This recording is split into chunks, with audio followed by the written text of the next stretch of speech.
Pessoal, como é que vocês estão? Espero que todo mundo esteja bem. A gente continua aqui nosso curso, né, de Introdução à Filosofia. E depois da gente já ter conversado sobre o que é a filosofia e sobre a origem da filosofia, vamos conversar um pouquinho sobre o filósofo. Só que falar um pouquinho sobre o que é esse tal desse filósofo, o que é que ele faz. Só que a gente vai conversar sobre esse tema a partir de uma história que é contada por um filósofo chamado Platão, né? Filósofo importantíssimo do período da Antiguidade, a Grécia Antiga. E a história de Platão se chama A Alegoria da Caverna, que é isso que vocês estão vendo aí no slide, aí na apresentação, tá certo? E os temas que a gente vai debater tá aí embaixo, é o papel do filósofo e a influência de Sócrates nessa história, né? Na história que Platão escreveu. Sócrates é outro filósofo, a gente vai chegar lá, tá certo? Sócrates foi o professor de Platão. Vamos lá, começando aí a primeiro slide, né, da apresentação. Então, o que é a Alegoria da Caverna? Que história é essa? A Alegoria da Caverna é uma história encontrada no livro 7 da obra A República, de Platão. A República é a obra, provavelmente, né, eu consideraria assim, a obra mais importante de Platão, tá certo? Essa história também é muito conhecida pelo nome Mito da Caverna, mas usar a expressão mito para falar desta história de Platão poderia levar a uma confusão. Poderia fazer alguém acreditar que Platão estaria relatando mitos como Homero ou Hesíodo faziam. Enquanto que, na verdade, a narrativa platônica possui uma função completamente diferente. Então, quem eram Homero e Hesíodo?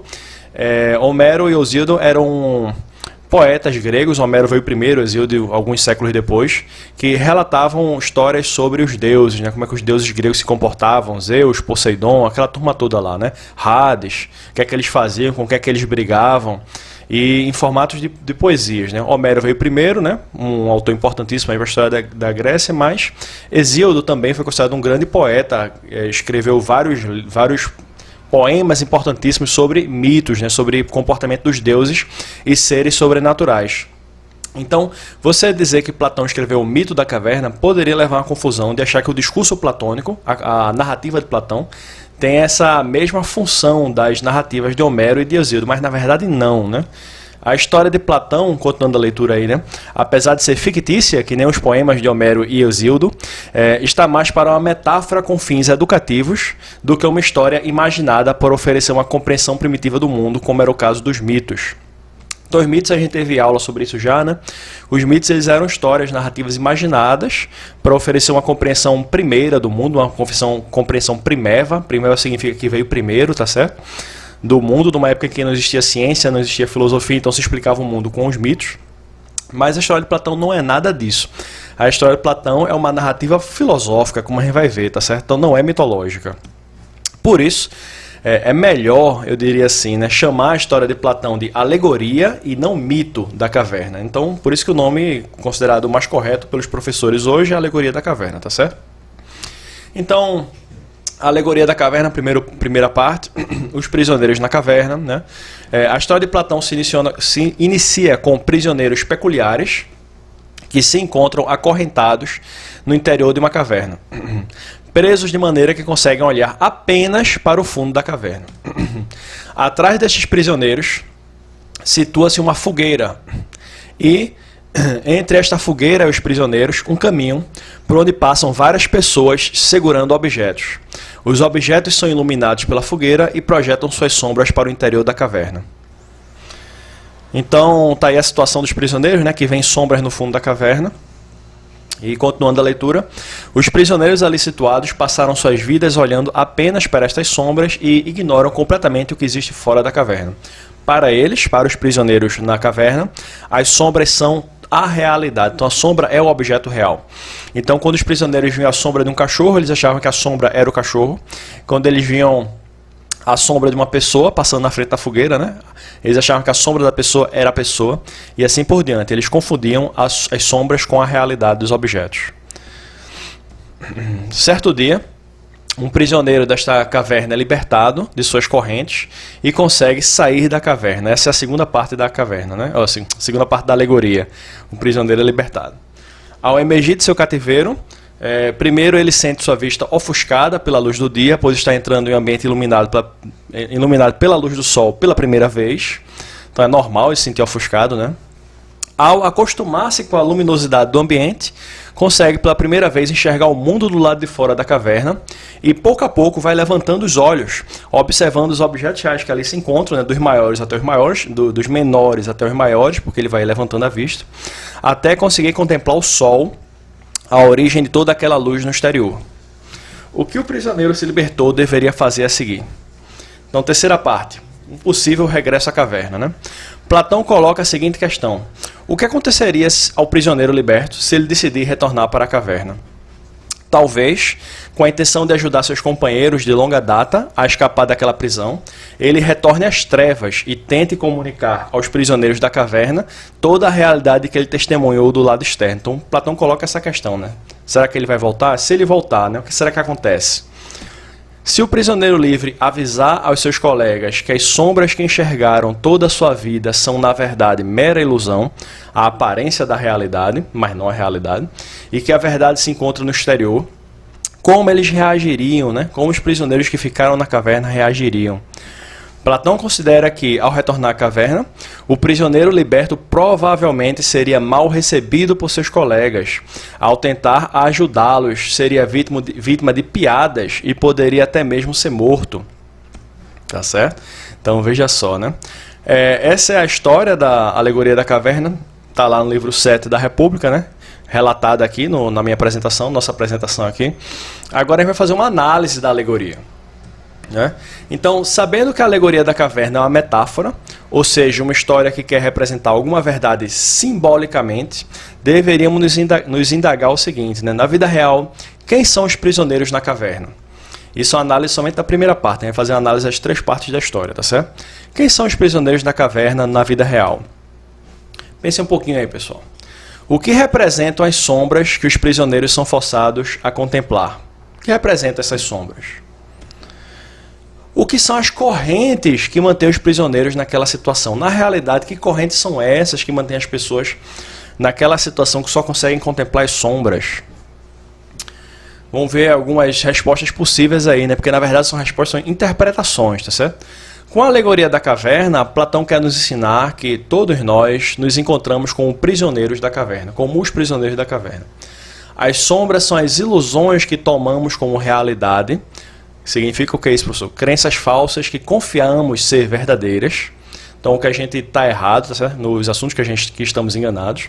E as correntes são as forças que tentam nos impedir de nos livrarmos dessas ilusões. O conforto, quais são essas forças, né?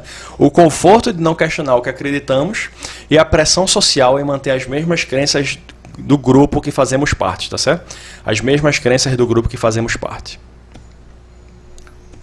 Segunda parte da história, né? Na segunda parte da história, um prisioneiro sai da caverna e contempla o mundo real. O que será que o prisioneiro libertado representa para Platão? Quando este personagem sai da caverna e tem contato com o mundo externo, o mundo real, o que isto quer nos ensinar? Por fim, o prisioneiro acaba olhando para o próprio sol. Qual deve ser o significado desta contemplação, né, do próprio sol? Vamos ver as interpretações, né? Platão provavelmente quer nos dizer o seguinte: o prisioneiro libertado representa o filósofo, o encontro com o mundo externo significa a descoberta da verdade, e a contemplação do sol, a fonte da luz do mundo exterior, simboliza a descoberta do filósofo da ideia do bem, que seria a ideia mais elevada na filosofia platônica, né? A ideia do bem seria a mais importante, a mais elevada. Por isso, a contemplação do sol simbolicamente significa o desenvolvimento máximo do pensamento de alguém. O máximo desenvolvimento de uma filosofia seria em compreender a ideia de bem, tá certo? Tem mais aí, né, a questão mais profunda, não é tão simples assim, mas como essa aula aqui não dá para a gente explicar a teoria das ideias de Platão, é um assunto muito extenso, né? Fica aí uma dica para vocês pesquisarem depois, né? A teoria das ideias de Platão. Mas essa é uma interpretação de por que o prisioneiro contempla o sol naquela história, né? Porque o sol representa a ideia de bem, e o bem seria o assunto mais difícil, o assunto mais elevado da filosofia, de acordo com Platão. Tá certo? Terceira parte, o que significa a volta à caverna. Na terceira parte da história, Platão pergunta ao leitor o que aconteceria se o prisioneiro libertado retornasse para a caverna. Ele próprio conclui que, ao realizar o regresso, o ex-prisioneiro seria recebido com hostilidade pelos que permaneceram na caverna. Por que esse personagem decidiria voltar para a caverna? Essa é uma questão importante, né? Por que ele decide voltar? Por que os presos na caverna receberiam seu colega mal? É outra pergunta importante, né? Por que eles receberiam mal o colega? Para Platão, o filósofo, representado na história pelo prisioneiro que sai da caverna, volta à caverna por causa de duas responsabilidades que ele tem. Platão diz que seriam responsabilidades de todo filósofo. A responsabilidade pedagógica, tá certo? Ou poderia ser um motivo pedagógico, transmitir o que aprendeu para os que ficaram na caverna, para os que não aprenderam ainda. E o motivo político. Platão acreditava que os filósofos deveriam exercer a liderança política na polis. Outra teoria de Platão em relação à política é que Platão acreditava, defendia que os melhores governantes seriam filósofos. Então, ao tentar voltar para ajudar os colegas, o prisioneiro estaria agindo como um professor que quer ensinar a verdade para os que se encontram ali aprisionados, mas também como um líder político, né, que quer levar as pessoas a se libertar das suas ilusões. Então, o esforço de um líder, né? Porém, apesar dos esforços do filósofo da história, a alegoria da caverna nos ensina que as pessoas, muitas vezes por conformismo, não gostam de ter sua visão de mundo questionada e podem reagir com hostilidade contra quem provocar estas indagações. Por que será isso, né? Então, próximo tópico é a influência de Sócrates, né? Platão indica na alegoria da caverna que o filósofo que incomoda os outros com seus questionamentos está colocando sua vida em risco. Porque ele considerava que a responsabilidade do filósofo seria tão perigosa. O motivo disso se deve à influência que seu professor exerceu em sua filosofia. Quem foi o professor de Platão? Foi Sócrates, tá certo? Sócrates foi um filósofo que passava seus dias nas praças públicas, conversando com todos e propondo questionamentos que, na maioria das vezes, seus interlocutores não sabiam responder. As perguntas de Sócrates eram tão difíceis porque eram perguntas sobre conceitos humanos, como o que é a beleza. Beleza é um conceito humano, né? A ideia de beleza só existe na cabeça do ser humano, na sociedade humana, tá certo? O que é a justiça? A justiça é uma ideia humana também. Ou o que é a sabedoria? A sabedoria também é uma ideia humana. Estas perguntas eram novidades filosóficas. Veja a importância de Sócrates na história da filosofia. Ele criou perguntas completamente novas. Toda uma área de estudo da filosofia foi descoberta por Sócrates, certo? Uma nova área, digamos assim, né? Essas perguntas eram novidades filosóficas. Antes de Sócrates, os filósofos se dedicavam exclusivamente a refletir sobre a natureza, que era aquela tradição que Tales começou, né? Tales de Mileto, o primeiro filósofo, colocou perguntas sobre a natureza, sobre o princípio da natureza, e Sócrates introduziu novos tipos de perguntas, né? Perguntas sobre coisas que o ser humano pensa, beleza, sabedoria, coragem, conceitos humanos, né? Qual seria o problema destes questionamentos socráticos? Qual o problema de Sócrates ficar fazendo pergunta para as pessoas na praça, né? Considere que Sócrates não escolhia seu interlocutor, abordava quem estivesse passando pela praça e propunha questões que, à primeira vista, o interlocutor deveria saber a resposta, mas que, quando examinadas em detalhe, o interlocutor descobria-se com dificuldade para responder. Então, observe o seguinte, Sócrates fazia perguntas muitas vezes que a pessoa deveria saber. Por exemplo, ele chegava para um juiz lá de Atenas, que estivesse passando pela praça, e perguntava para o juiz o que é a justiça. E aí o juiz dava um exemplo assim, justiça é quando eu condenei aquela pessoa lá a receber 100 chibatadas. Aí Sócrates dizia, não, isso é um exemplo de um caso que foi justo. Mas o que é a justiça em geral? A dificuldade de responder o que é a justiça em geral, ou responder sobre os outros conceitos que Sócrates indagava, é que são conceitos abstratos. São conceitos abstratos universais, né? Você não consegue responder o que é um conceito abstrato citando um exemplo. E aí o juiz conversava com Sócrates, e Sócrates ia mostrando para ele que ele não sabia definir justiça. E aí o juiz acabava dizendo, beleza, Sócrates, sei não, me deixa em paz. E aí Sócrates dizia, tudo bem, Vossa Excelência, né? Mas a questão é, será que o juiz seria um bom juiz se ele não consegue definir o que é justiça? Veja a dificuldade que isso causava para o interlocutor que conversasse com Sócrates. Então tem histórias que contam que Sócrates perguntava o que era beleza para os poetas. E os poetas conseguiam dar exemplos de poesias belas, mas não conseguiam definir a beleza, né, que é um conceito abstrato, universal, geral, né? Ele perguntava para um general o que era coragem. Imagina o general dizer que não sabe o que é coragem, porque ele não consegue definir o que é coragem, né? Que problema que isso causava para as pessoas, né? Ele perguntou a um sacerdote o que era a piedade. Piedade é a qualidade de ser agradável aos deuses, né? O que os deuses gostavam era o que era piedoso. Ele perguntava o que era piedade para o sacerdote tentava responder, não conseguia, tinha que admitir que não sabia o que era piedade. Como é que o pessoal pode ser um sacerdote se não sabe o que é a piedade, que é aquilo que agrada aos deuses? Como é que ele não conseguia explicar essa ideia, né? Admitir que não sabia a resposta das perguntas de Sócrates poderia causar um grande embaraço aos seus interlocutores, principalmente se fossem pessoas socialmente importantes, que acontecia muito de Sócrates abordar as pessoas importantes também, né? Então, socialmente importantes em Atenas, que tivessem o azar de estar passando pela praça exatamente na hora que Sócrates se encontrava ali. Sócrates conversava com todo mundo, conversava com as pessoas pobres, com as pessoas ricas. Tem histórias que contam Sócrates conversando com escravos, as pessoas mais baixas, né, na hierarquia social da sociedade grega antiga, os escravos. Mas quando ele conversava com uma pessoa importante, socialmente importante, veja o problema que se causava, né? Para piorar ainda mais o embaraço, a habilidade que Sócrates demonstrava em propor perguntas que ninguém conseguia responder foi percebida pelos jovens das famílias importantes de Atenas. Os jovens ricos que não tinham o que fazer, passavam o dia na praça, começaram a perceber que Sócrates botava as pessoas em situações difíceis, né? Faziam perguntas que a galera não conseguia responder. E os jovens começaram então a seguir Sócrates e criaram uma espécie de plateia todas as vezes que Sócrates iria iniciar seus debates, né?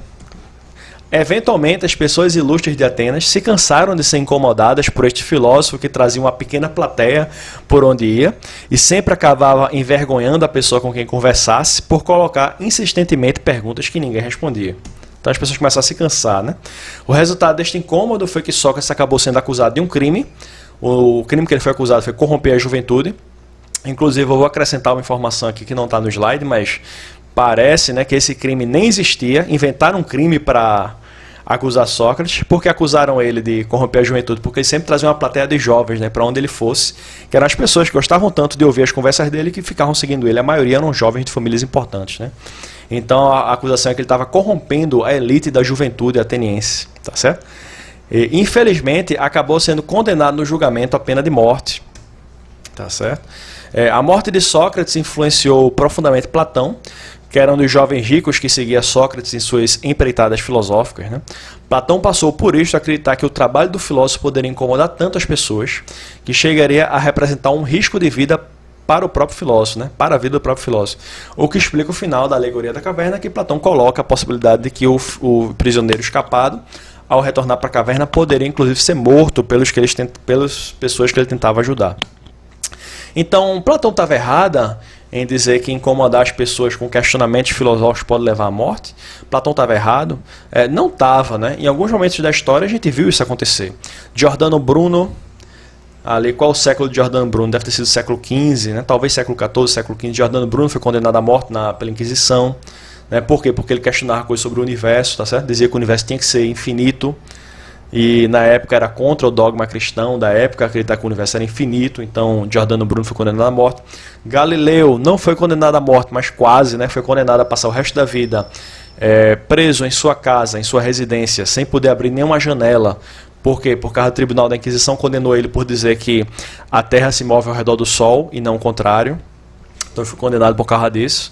E muitos outros exemplos, né? O próprio Platão, que criou a história da alegoria da caverna, passou por dificuldades em sua vida ao tentar lecionar filosofia, né? Uma das histórias que se conta de Platão é que ele tentou lecionar filosofia para o príncipe da cidade de Siracusa, a cidade grega de Siracusa, tá certo? E o príncipe não gostou das aulas, reclamou com o pai, e Platão acabou sendo preso e vendido como escravo por ter tentado ensinar filosofia para o filho do rei lá de Siracusa, tá certo? Então, Platão provavelmente tem razão de que é uma coisa perigosa tentar fazer as pessoas se libertarem das crenças falsas que acreditam, né? Claro que, qual é a solução disso? As pessoas aprenderem a ter uma atitude mais filosófica perante a vida, aprender a questionar mais suas próprias crenças, estar aberto a questionamentos, né?